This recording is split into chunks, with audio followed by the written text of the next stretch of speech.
बृहस्पतिवार व्रत भारत में गुरुवार को बृहस्पतिवार भी कहा जाता है। यह भगवान विष्णु और बृहस्पति को समर्पित दिन है, जो देवों के गुरु थे। गुरुवार को पूजा और व्रत करना धन और अच्छे स्वास्थ्य का आशीर्वाद प्राप्त करने की कुंजी है। बृहस्पतिवार व्रत की कथा। भारतवर्ष में एक प्रतापी और दानी राजा राज्य करता था। वह नित्य गरीबों को और ब्राह्मणों को सहायता करता था। यह बात उसकी रानी को अच्छी नहीं लगती थी। वह ना ही गरीबों को दान देती, ना ही भगवान का पूजन करती थी और राजा को भी दान देने से मना किया करती थी। एक दिन राजा वन में शिकार करने को गए हुए थे, तो रानी महल में अकेली थी। उसी समय बृहस्पति देव साधु वेश में राजा के महल में भिक्षा के लिए गए और भिक्षा मांगी। रानी ने भिक्षा देने से इनकार किया और कहा, हे साधु महाराज, मैं तो दान पुण्य से तंग आ गई हूँ। मेरा पति सारा धन लुटाते रहते हैं। मेरी इच्छा है कि हमारा सारा धन नष्ट हो जाए, फिर ना रहेगा बांस, ना बजेगी बांसुरी। साधु ने कहा, देवी, तुम तो बड़ी विचित्र हो। धन संतान तो सभी चाहते हैं, पुत्र और लक्ष्मी तो पापी के घर भी होने चाहिए। यदि तुम्हारे पास अधिक धन है तो भूखों को भोजन दो, प्यासों के लिए प्याऊ बनवाओ, मुसाफिरों के लिए धर्मशाले खुलवाओ। जो निर्धन अपनी कुंवारी कन्याओं का विवाह नहीं कर सकते, उनका विवाह करा दो। ऐसे और कई काम हैं जिनके करने से तुम्हारा यश लोक परलोक में फैलेगा। परंतु रानी पर उपदेश का कोई प्रभाव ना पड़ा। वह बोली, महाराज, आप मुझे कुछ ना समझाएं। मैं ऐसा धन नहीं चाहती जो हर जगह बांटती फिरूं। साधु ने उत्तर दिया, यदि तुम्हारी ऐसी इच्छा है तो तथास्तु। तुम ऐसा करना कि बृहस्पतिवार को घर लीपकर पीली मिट्टी से अपना सिर धोकर स्नान करना, भट्टी चढ़ाकर कपड़े धोना। ऐसा करने से आपका सारा धन नष्ट हो जाएगा। इतना कहकर वे साधु महाराज जी वहां से आलोक हो गए। साधु के अनुसार कई बातों को पूरा करते हुए रानी को केवल 3 बृहस्पतिवार ही बीते थे कि उसकी समस्त धन संपत्ति नष्ट हो गई। भोजन के लिए राजा का परिवार तरसने लगा। तब एक दिन राजा ने रानी से बोला कि हे रानी, तुम यहीं रहो, मैं दूसरे देश को जाता हूँ, क्योंकि यहाँ के सभी लोग मुझे जानते हैं, इसलिए मैं कोई छोटा कार्य नहीं कर सकता। ऐसा कहकर राजा परदेश चला गया। वहाँ वह जंगल से लकड़ी काटकर लाता और शहर में बेचता। इस तरह वह अपना जीवन व्यतीत करने लगा। इधर राजा के परदेश जाते ही रानी और दासी दुखी होने लगी। एक बार जब रानी और दासी को 7 दिन तक बिना भोजन के रहना पड़ा, तो रानी ने अपनी दासी से कहा, हे दासी, पास ही के नगर में मेरी बहन रहती है, वह बड़ी धनवान है। तू उसके पास जा और कुछ ले आ, ताकि थोड़ी बहुत गुजर बसर हो जाए। दासी रानी की बहन के पास गई। उस दिन गुरुवार था और रानी की बहन उस समय बृहस्पतिवार व्रत की कथा सुन रही थी। दासी ने रानी की बहन को अपनी रानी का संदेश दिया, लेकिन रानी की बड़ी बहन ने कोई उत्तर नहीं दिया। जब दासी को रानी की बहन से कोई उत्तर नहीं मिला तो वह बहुत दुखी हुई और उसे क्रोध भी आया। दासी ने वापस आकर रानी को सारी बात बता दी। ये सुनकर रानी ने अपने भाग्य को कोसा। उधर रानी की बहन ने सोचा कि मेरी बहन की दासी आई थी, परंतु मैं उसे नहीं बोली, इससे वह बहुत दुखी हुई होगी। कथा सुनकर और पूजन समाप्त करके वह अपनी बहन के घर आई और कहने लगी, हे बहन, मैं बृहस्पतिवार का व्रत कर रही थी। तुम्हारी दासी मेरे घर आई थी, परंतु जब तक कथा होती है ना ही बोलते हैं ना ही उठते हैं। तो बताओ दासी क्यों आई थी? रानी बोली, बहन, तुमसे क्या छिपाऊं, हमारे घर में खाने तक को अनाज नहीं था।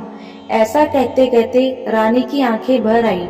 उसने दासी समेत पिछले 7 दिनों से भूखे रहने तक की बात अपनी बहन को विस्तार पूर्वक सुना दी। रानी की बहन बोली, देखो बहन, भगवान बृहस्पति देव सबकी मनोकामना को पूर्ण करते हैं। देखो तुम्हारे घर में कहीं अनाज रखा हो। पहले तो रानी को विश्वास नहीं हुआ, पर बहन के आग्रह करने पर उसने अपनी दासी को अंदर भेजा तो उसे सचमुच अनाज से भरा एक बड़ा घड़ा मिल गया। यह देखकर दासी को बड़ी हैरानी हुई। दासी रानी से कहने लगी, हे रानी, जब हमको भोजन नहीं मिलता तो हम व्रत ही तो करते हैं, इसलिए क्यों ना इससे व्रत और कथा की विधि पूछ ली जाए ताकि हम भी व्रत कर सकें। तब रानी ने अपनी बहन से बृहस्पतिवार के व्रत के बारे में पूछा। उसकी बहन ने बताया, बृहस्पतिवार के व्रत में चने की दाल और मुनक्का से विष्णु भगवान का केले की जड़ में पूजन करें तथा दीपक जलाएं। व्रत कथा सुने और पीला भोजन ही करें और पीले रंग के वस्त्र पहने, इसे बृहस्पति देव प्रसन्न होते हैं। व्रत और पूजन विधि बताकर रानी की बहन अपने घर को लौट गई। 7 दिन के बाद जब गुरुवार आया तो रानी और दासी ने व्रत रखा। गुड़साल में जाकर चना और गुड़ लेकर आई, फिर उसके केले की जड़ तथा विष्णु भगवान का पूजन किया। अब पीला भोजन कहाँ से आए, इस बात को लेकर दोनों बहुत दुखी थे। चूंकि उन्होंने व्रत रखा था, इसलिए बृहस्पति देव उनसे प्रसन्न थे। इसलिए वे एक साधारण व्यक्ति का रूप धारण कर 2 थालों में सुंदर पीला भोजन दासी को दे गए। भोजन पाकर दासी प्रसन्न हुई और फिर रानी के साथ मिलकर भोजन ग्रहण किया। उसके बाद वे सभी गुरुवार को व्रत कर पूजन करने लगी।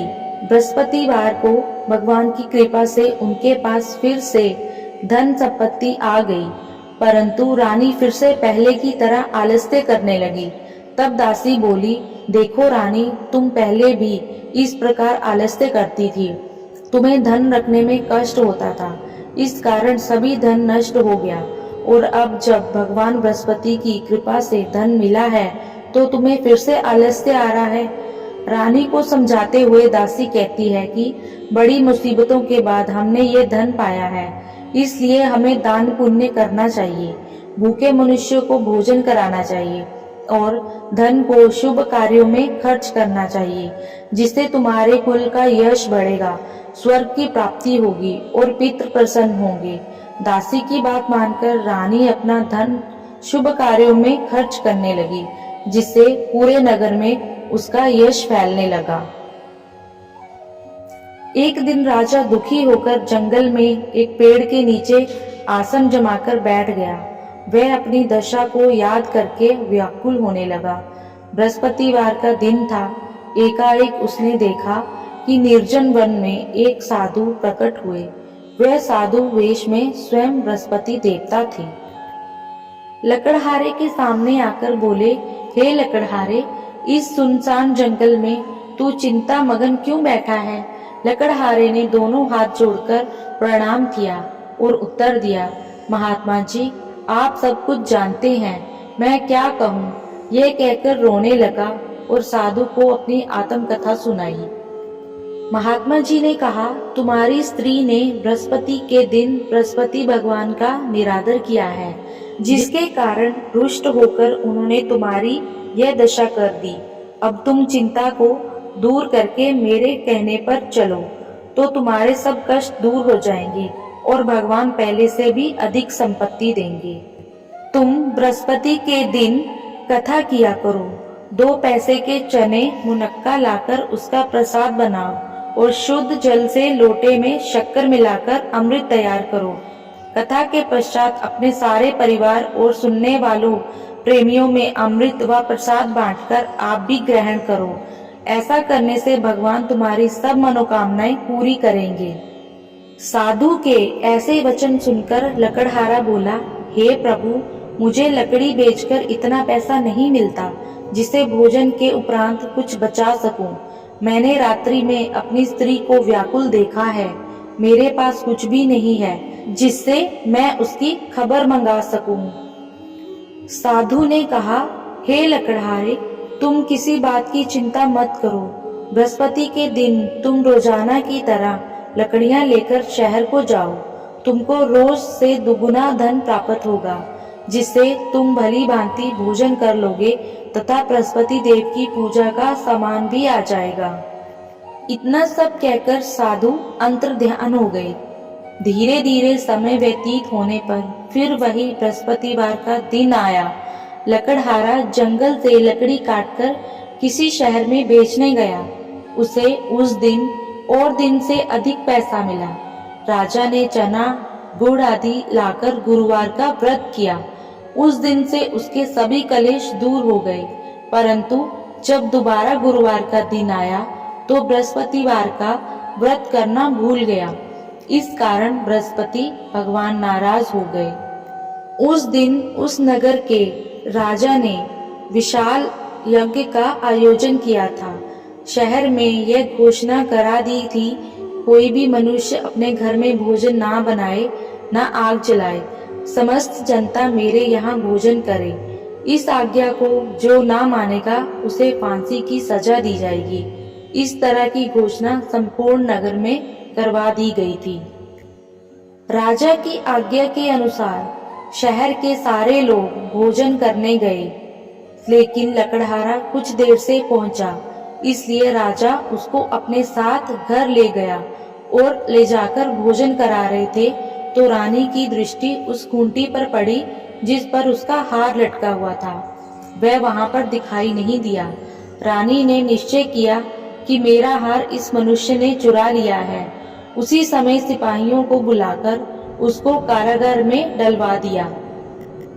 जब लकड़हारा कारागार में पड़ गया और बहुत दुखी होकर विचार करने लगा कि जाने कौन से पूर्व जन्म के कर्म से मुझे यह दुख प्राप्त हुआ है, और उसी साधु को याद करने लगे जो कि जंगल में मिले थे।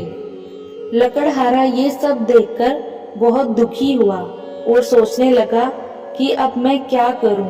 उसी समय तत्काल बृहस्पति देव साधु के रूप में प्रकट हुए और उसकी दशा को देखकर कहने लगे, अरे मूर्ख, तूने बृहस्पति देव की कथा नहीं करी, इस कारण तुझे दुख प्राप्त हुआ है। अब चिंता मत कर, बृहस्पतिवार के दिन कारागार के दरवाजे पर 4 पैसे पड़े मिलेंगे। उनसे तू बृहस्पति देव की पूजा करना, तेरे सभी कष्ट दूर हो जाएंगे। बृहस्पति के दिन उसे दरवाजे पर 4 पैसे मिले। लकड़हारे ने कथा करी। उसी रात्रि को बृहस्पति देव ने उस नगर के राजा को स्वप्न में कहा, हे राजा, तुमने जिस आदमी को कारागार में बंद कर दिया है वह निर्दोष है, वह राजा है, उसे छोड़ देना। रानी का हार उसी खूंटी पर लटका है। अगर तू ऐसा नहीं करेगा तो मैं तेरे राज्य को नष्ट कर दूंगा। इस रात्रि के स्वप्न को देखकर राजा प्रातःकाल उठा और खूंटी पर हार देखकर लकड़हारे को बुलाकर क्षमा मांगी तथा लकड़हारे को योग्य सुंदर वस्त्र आभूषण देकर विदा कर दिया। बृहस्पति देव की आज्ञा अनुसार लकड़हारा अपने नगर को चल दिया। राजा अपने नगर के निकट पहुंचा तो उसे देखकर बड़ा आश्चर्य हुआ। नगर में पहले से अधिक बाग, तालाब, कुएं तथा बहुत सी धर्मशाला, मंदिर आदि बन गए थे। राजा ने पूछा, ये किसका बाग और धर्मशाला है? तब नगर के सब लोग कहने लगे, ये सब तो रानी के हैं। तो राजा को आश्चर्य हुआ और गुस्सा भी आया कि ये सब क्या है। जब रानी को पता चला कि राजा नगर में आ रहे हैं तो उन्होंने दासी से कहा कि हे दासी, देख राजा हमको कितनी बुरी हालत में छोड़ गए थे। हमारी ऐसी हालत देखकर वह लौट ना जाए, इसलिए तू दरवाजे पर खड़ी हो जा। आज्ञा अनुसार दासी दरवाजे पर खड़ी हो गई। राजा आए तो उन्हें अपने साथ लिवा लाई। तब राजा ने क्रोध करके अपनी रानी से पूछा कि ये धन तुम्हें कैसे प्राप्त हुआ है? तब उन्होंने कहा, हमें ये सब धन बृहस्पति देव के इस व्रत के प्रभाव से प्राप्त हुआ है। हमने बृहस्पतिवार का व्रत करना शुरू किया है, उसी से ही ये सब कुछ हमें वापस मिला है। राजा ने निश्चय किया कि 7 दिन बाद तो सभी बृहस्पति देव का पूजन करते हैं, परंतु मैं प्रतिदिन दिन में 3 बार कथा तथा रोज व्रत किया करूंगा। अब हर समय राजा के दुपट्टे में चने की दाल बंधी रहती तथा दिन में 3 बार कथा करता। एक रोज राजा ने विचार किया कि चलो अपनी बहन के यहाँ हो आवे। इस तरह निश्चय कर राजा घोड़े पर सवार हो अपनी बहन के यहाँ को चलने लगा। मार्ग में उसने देखा कि कुछ आदमी एक मुर्दे को लिए जा रहे हैं। उन्हें रोककर राजा कहने लगा, अरे भाइयों, मेरी बृहस्पति देव की कथा सुनते जाओ। वे बोले, लो, हमारा तो आदमी मर गया है, इसको अपनी कथा की पड़ी है। परंतु कुछ आदमी बोले, अच्छा कहो, हम तुम्हारी कथा भी सुनेंगे। राजा ने दाल निकाली और जब कथा आधी हुई कि मुर्दा हिलने लग गया, और जब कथा समाप्त हो गई तो राम राम करके मनुष्य उठकर खड़ा हो गया। आगे मार्ग में उसे एक किसान खेत में हल चलाता मिला। राजा ने उसे देख उसे बोले, अरे भैया, तुम मेरी बृहस्पतिवार की कथा सुन लो। किसान बोला, जब तक मैं तेरी कथा सुनूंगा तब तक 4 हरिया जोत लूंगा। जा अपनी कथा किसी और को सुनाना। इस तरह राजा आगे चलने लगा। राजा के हटते ही बैल पछाड़ खाकर गिर गया तथा किसान के पेट में बड़ी जोर का दर्द होने लगा। उस समय उसकी माँ रोटी लेकर आई। उसने जब ये देखा तो अपने पुत्र से सब हाल पूछा और बेटे ने सभी हाल कह दिया। तो बुढ़िया दौड़ी दौड़ी उस घुड़सवार के पास गई और उसे बोली कि मैं तेरी कथा सुनूंगी, तू अपनी कथा मेरे खेत पर चलकर ही करना। राजा ने बुढ़िया के खेत पर जाकर कथा कही, जिसके सुनते ही वह बैल उठ खड़ा हो गया तथा किसान के पेट का दर्द भी बंद हो गया।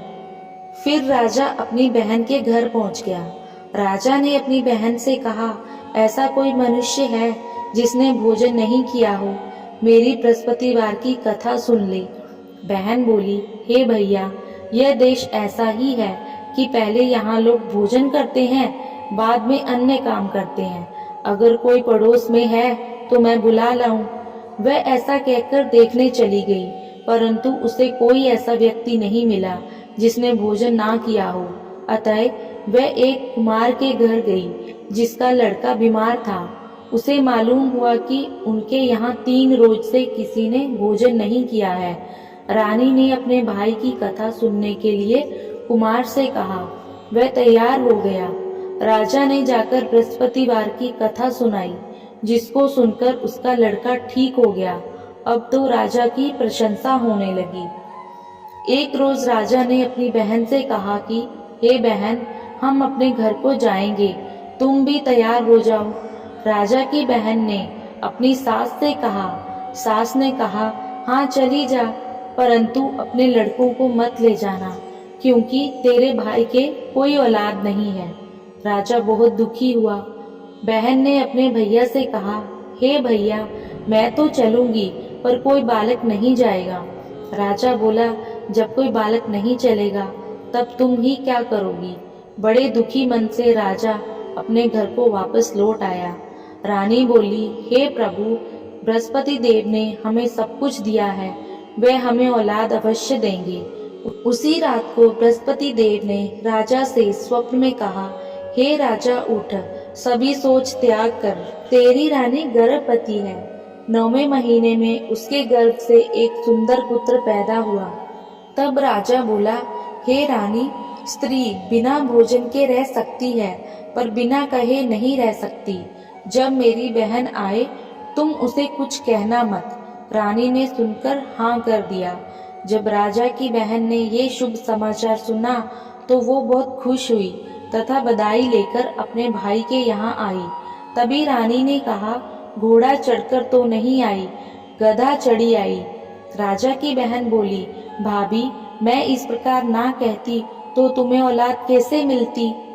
बृहस्पति देव ऐसे ही हैं, जैसी जिसके मन में कामना हो सभी को पूर्ण करते हैं। जो सद्भावना पूर्वक बृहस्पतिवार का व्रत करता है एवं कथा पढ़ता है अथवा सुनता है, दूसरों को सुनाता है, बृहस्पति देव उसकी सभी मनोकामना पूर्ण करते हैं। बोलो बृहस्पति देव की जय। भगवान विष्णु की जय। धन्यवाद।